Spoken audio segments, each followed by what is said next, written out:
Okay, that was that works. I'm working on my Arabic. I want you to know I'm taking lessons, and today I found out that I'm going to join a Bedouin family next month for 5 days to immerse myself in Arabic.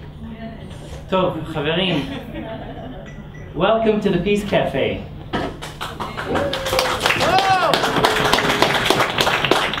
Yeah, we're gonna have a lot of fun tonight.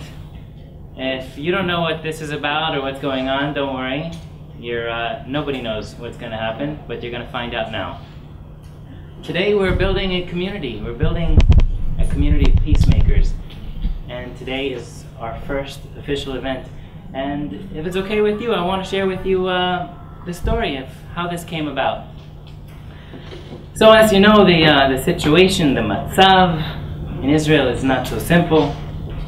There's anxiety over Gaza and Hamas and Fatah and the West Bank and Iran, and every day we open up the newspapers and we hear on the radio and on television. And I felt that it was a matzav mafchid, really scary, and what we needed to do is find a way to find hope. So I decided I'm going to pull together all my friends, and I called all my friends that I know that are like us, or people that want to be optimistic. And I said, we're going to come together, we're going to form a community, we're going to have fun, we're going to make an event. And they said, Eyal, you're crazy. Ze lo ya'avod. And so I actually called my friends, and we came together, and the meeting fell apart, and that was December 2006. It took a year and a half, and here we are tonight. So first of all, please give yourselves a round of applause. When the original Peace Café fell apart, I decided, you know what? Let's try to see if we can do this on the internet. So we opened up meetpeace.org, and I see a lot of you who I recognize as peacemakers from our community. There on the side is the first peacemaker to join the community. Here, Lihi, our 44th peacemaker. We got Costa, our 779th peacemaker, and today, ladies and gentlemen, we got our 800th peacemaker to join us. Besides collecting peacemakers, and the reason they're peacemakers is because these people are actually making a difference. Our community is full of action. We got 305 discussions in our forum discussions. Discuss everything about peace, what needs to be done. People share their dreams, their hopes. People on MePeace have shared more than 1,000 photos, 236 videos. People now are sharing their songs, their music. I see Noah, who shares really inspiring music. 349 songs have been shared, 175 blog posts, and 55 groups. And the newest one was just started, and it's called the Peace Café, and you're all invited to join. Well, 3 months ago, MePeace, the community, got good press coverage in Haaretz and also on television. And since then, every week, we've gotten 10,000 page visits on average. Israelis, Palestinians, and good people from, if I told you how many countries visit MePeace, you would laugh. But let's just say that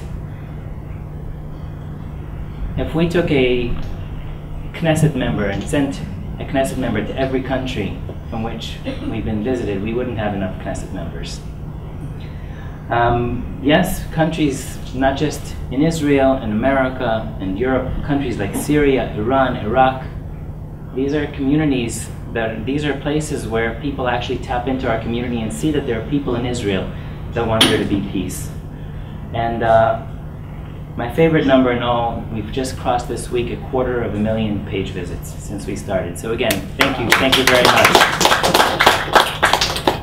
We've got a wonderful community, but we've got great challenges. One of the most difficult things in setting up this special event is that 15 Palestinians wrote to me and called me and asked to be here, and it was not possible to get the army to issue those permits.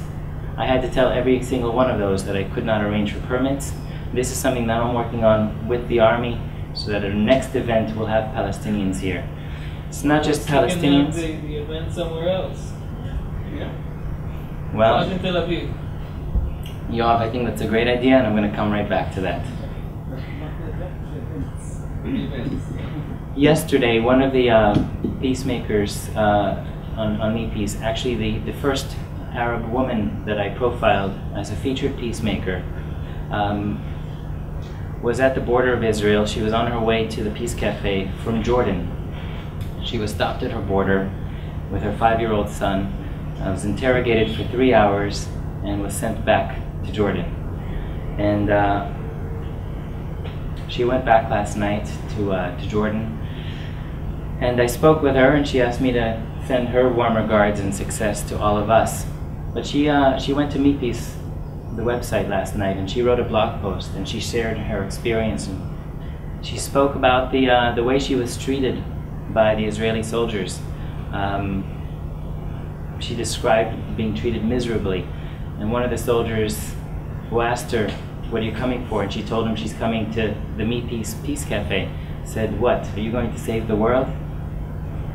She shared that in our community, and the community really responded to her online.